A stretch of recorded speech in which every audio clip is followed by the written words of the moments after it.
Why does the smell of grilled meat still hit your brain like a survival alarm?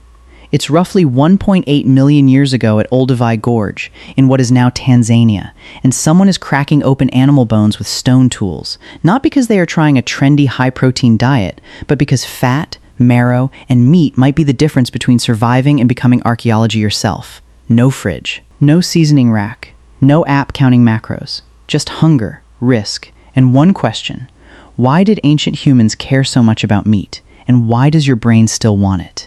Here's the catch. Ancient humans did not eat meat the way modern people imagine, like every cave had a steakhouse in the corner. Their diets changed by place, season, climate, and luck. But when they got meat, it mattered a lot. Meat was dense energy, useful protein, valuable fat, and a survival jackpot wrapped in fur.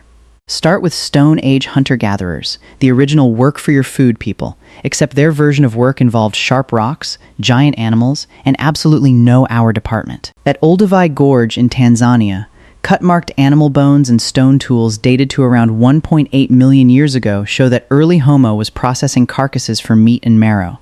The practice was practical: cut flesh, smash bones, scoop marrow, share quickly, and probably keep one eye on every predator in the neighborhood.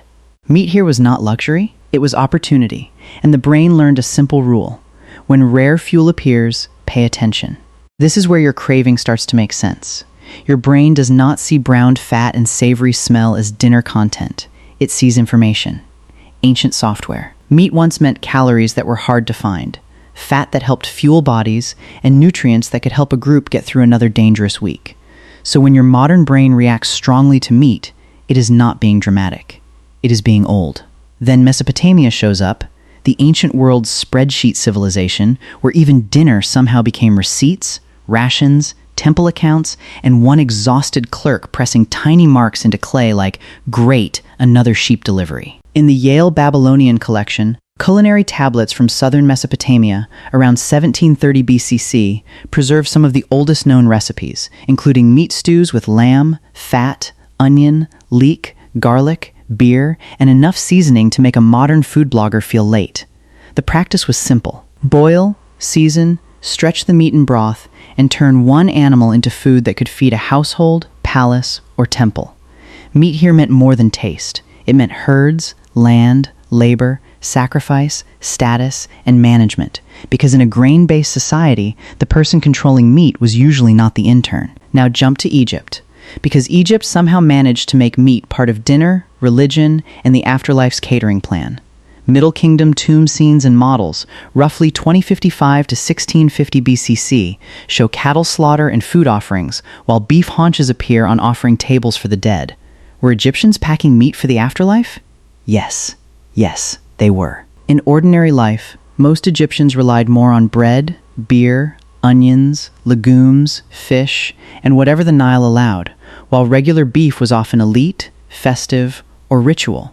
But symbolically, meat had huge weight. To place beef before the dead was to say, "You still matter. Your household remembers you. Your status continues." Rome, meanwhile, was the ancient world's loud group chat. Doctors, emperors, soldiers, street food, and one guy with a scroll explaining pigs at dinner even though nobody asked.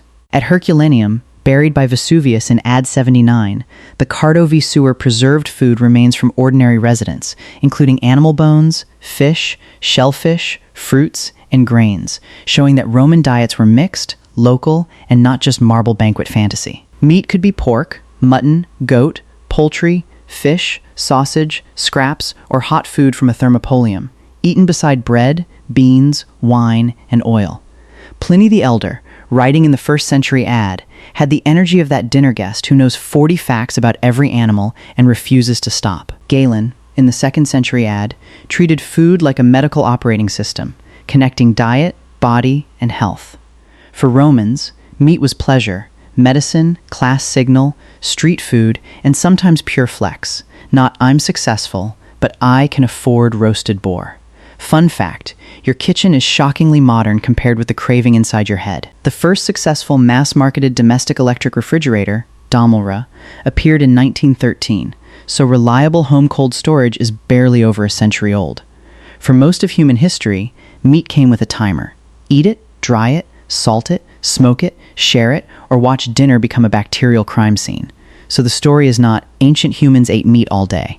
That is too simple. The real story is that meat was powerful because it was valuable, risky, seasonal, social, and hard to get. In the Stone Age, it was survival fuel. In Mesopotamia, it became organized wealth.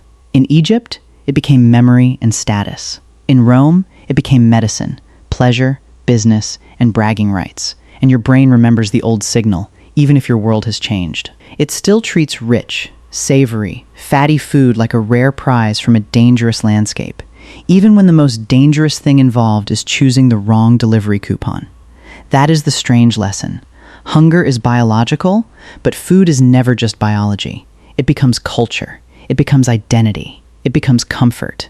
So the next time your brain suddenly wants meat, don't panic. It may just be a very old hunter-gatherer living rent-free in your skull, politely asking what's for dinner next.